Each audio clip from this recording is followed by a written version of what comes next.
سورة الطلاق. بسم الله الرحمن الرحيم. يا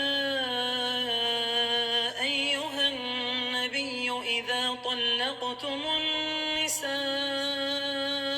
فطلقوهن لعدتهن وأحصوا العدة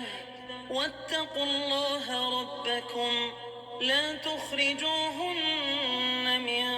بيوتهن ولا يخرجن إلا أن يأتين بفاحشة مبينة وتلك حدود الله ومن يتعد حدود الله فقد ظلم نفسه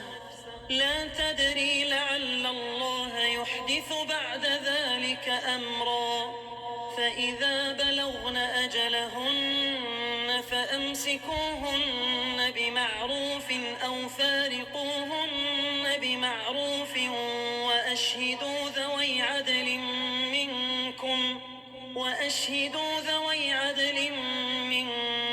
وأقيموا الشهادة لله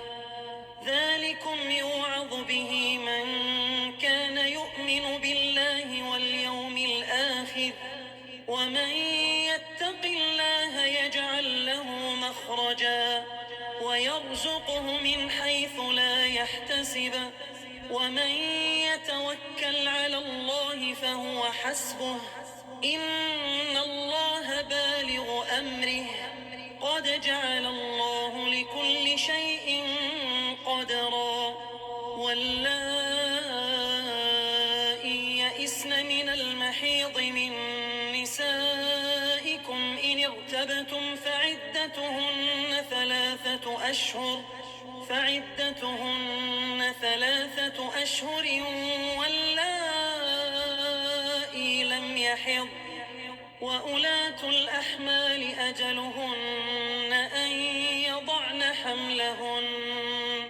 ومن يتق الله يجعل له من أمره يسرا ذلك أمر الله أنزله إليكم ومن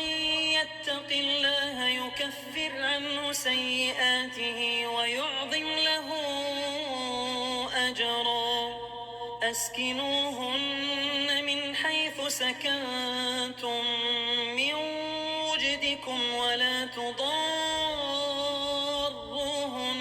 لتضيقوا عليهن وإن كن أولات حمل فأنفقوا عليهن حتى يضعن حملهن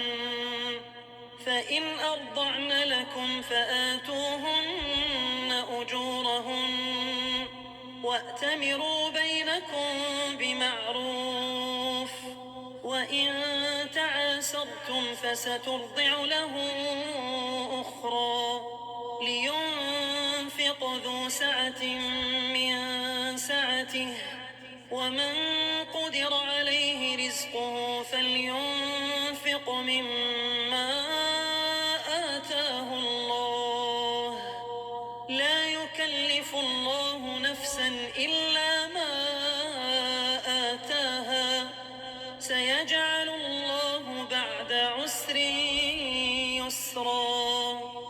وكأين من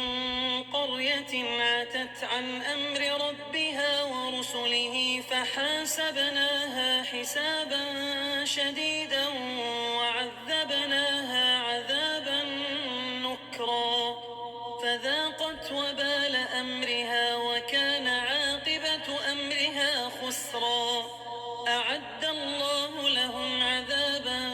شديدا فاتقوا الله يا أولي الألباب الذين آمنوا قد أنزل الله إليكم ذكرا رسولا يتلو عليكم آيات الله مبينات ليخرج